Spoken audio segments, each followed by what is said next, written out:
Hi అండి, అందరికీ good morning. ఈరోజు నేనైతే చోలే కర్రీ అయితే చేస్తున్నాను. అందుకోసం ఇది నైట్ నేను నానబెట్టానండి చోలే. మార్నింగే పూరీలోకి కర్రీ అవసరమని. సో నేను కుక్కర్లో మొత్తం చోలే వేసేసి విజిల్కి పెట్టేశాను. 4 విజిల్స్ వచ్చేసరికి అయిపోతుంది నాకు. దానికోసం పక్కనే బాండీ పెట్టుకున్నాను, ఆయిల్ వేసాను. చూడండి, ఇప్పుడు మిక్సీ పట్టుకున్న ఆనియన్స్ అయితే వేసేసాను నేను. బాగా రెడ్ కలర్ వచ్చేంత వరకు దాన్ని కుక్ చేసుకోవాలి మనం.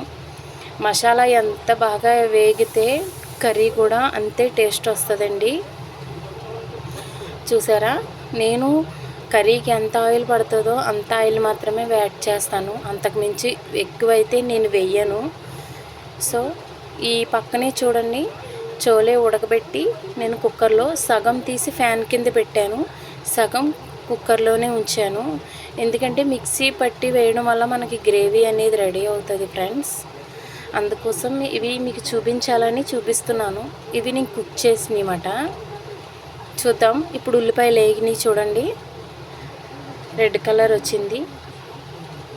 అలా వేగిన తర్వాత మనం కొంచెం మాడి పట్టకుండా చూసుకోవాలి.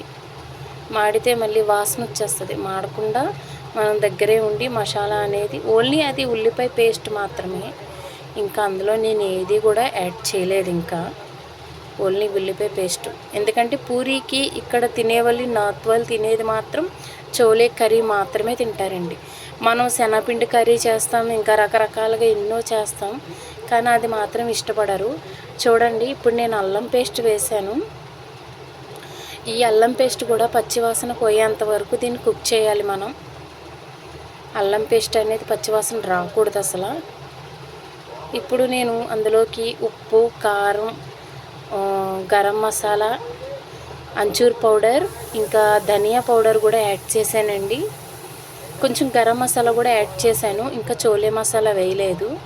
అది కూడా పచ్చివాసన పోయేంత వరకు దాన్ని కుక్ చేసుకోవాలండి మసాలా అనేది. సో చూడండి, ఎక్కడ కూడా మీకు ఇంత కూడా మాడు పట్టలేదు. దానికోసం ఒక మిక్సీ జార్ నిండా కూడా టమాటాలు అయితే మిక్సీ పట్టానండి. మనకి కొంచెం కలర్ కావాలి, ఇంకా టేస్ట్ కూడా కావాలి కాబట్టి నేను ఒక మిక్సీ జార్ అయితే తీసుకున్నాను. టమాటాలు ఒక మిక్సీ జార్ అయితే మనకి పర్ఫెక్ట్గా సరిపోతుంది. సో కొంచెం మనం తగినంత వాటర్ పోసుకొని కొంచెం సేపు ఉంచితే సరిపోతుందండి. చూసారా, ఆయిల్ పైకి వచ్చేంత వరకు కూడా దాన్ని కుక్ చేయాలి. ఇప్పుడు దానికోసం నేను చోలే మసాలా అయితే వాడుతున్నాను. చూడండి, ఇది చోలే మసాలా. నేను వండేది చోలే కర్రీ కాబట్టి నేను చోలే మసాలా వాడుతున్నాను. నాకైతే మొత్తం ఒక ప్యాకెట్ పడుతుంది. అది కూడా వేసేసాను. ఇదేంటో చూసారా, నేను చోలే మసాలా వేసినాక కుక్కర్లో అన్నీ వేసేసాను. సో కొంచెం ఫ్యాన్ కింద ఆరబెట్టానని చెప్పాను కదండి మీకు, అది నేను జస్ట్ మిక్సీ పట్టానమాట. బరకగా మిక్సీ పట్టుకొని చోలే కర్రీలో వేసుకోవాలండి. అలా వేయడం వల్ల మనకి గ్రేవీ అనేది రెడీ అవుతుందండి. ఒక 2 మినిట్స్ 5 మినిట్స్ దీన్ని మనం అలా కుక్ చేస్తే అది సరిపోతుంది. మేము ఎక్కువ క్వాంటిటీ చేస్తాం కాబట్టి మాకు పర్ఫెక్ట్గా వస్తుంది. తక్కువ క్వాలిటీ వాళ్ళైనా నేను చెప్పేలాగా చేసుకుంటే మట్టుగా చాలా బాగుంటుందండి చోలే కర్రీ.